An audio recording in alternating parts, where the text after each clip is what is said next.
Okay, ang topic natin for today is yung paano pabilisin ang inyong Windows system using one script. So ibig sabihin automatic po ito. Para saan ba itong mga computer na to? Para sa ang Windows. So any computer po basta natakbo siya ng Windows 7, 8, 10 or 11. Then nagre-require tayo ng internet connection. So ito po yung site, si Reddit r Tron script wiki downloads. Ito po is very safe, so wala po siyang kasamang virus.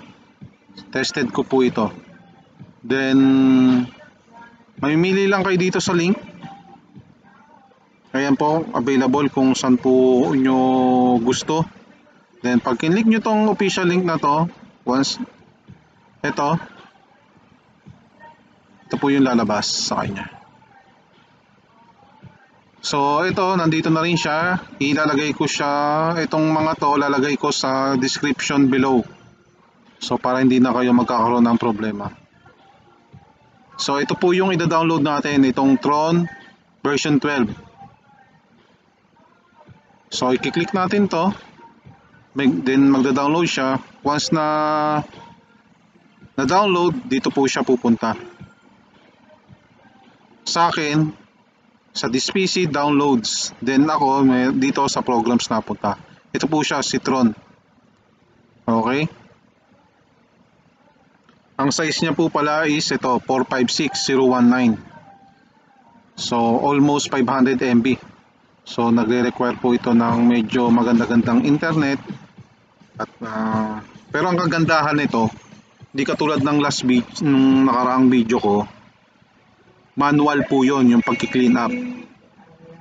Walang internet connection na required. So ito, kailangan ng internet para ma-download. So ano ba yung ginagawa nito? So ang ginagawa po nito is yung nagre-remove po siya ng any malware and bloatware, tapos nire-repair yung damaged operating system. Yan. Tapos pini-free up yung drive space para sa storage po yon. So automatic po siya. So umpisa na natin. So ito, right click natin, then run as administrator. Okay.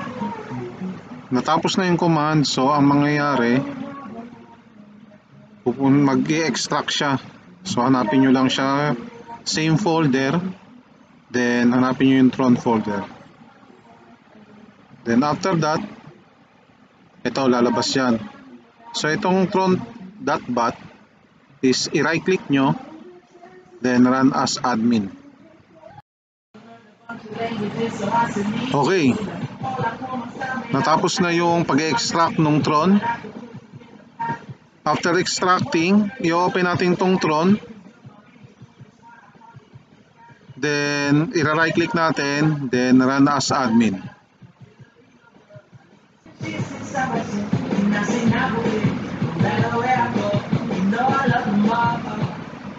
Yan. Pagkatapos nyan, ang tatype nyo lang is lahat malalaking letter. Type nyo lang is agree. After nyan, press nyo lang yung enter, then magra-run na po siya. Ito po ay, tandaan nyo, ito po ay safe. So ang ginagawa po nito is naglilinis po siya ng lahat ng virus. Tapos nagre-repair din siya ng damaged operating system file. And yung pinaka last, yung mga bloatware na tinatawag. Tsaka nagki-clean siya ng hard disk. So pag sinabing nagki-clean, lahat ng mga temporary files nililinis niya.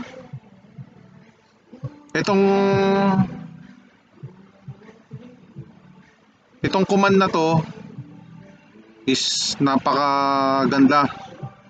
So i-download nyo po siya, wala po siyang virus. Okay? Pwede po kayong mag-research regarding dito sa Tron script. So marami na pong gumagamit nito. So pwede nyo po itong gawing tools sa mga computer nyo, ida-download nyo lang siya. Pagkatapos nyo i-download, pwede nyo siyang i-copy paste. Once na itong buong folder na to, yung buong Tron nito. Okay guys, so hanggang dito na lang, hindi ko po siya itutuloy kasi medyo mahaba-haba po ito. Maraming salamat.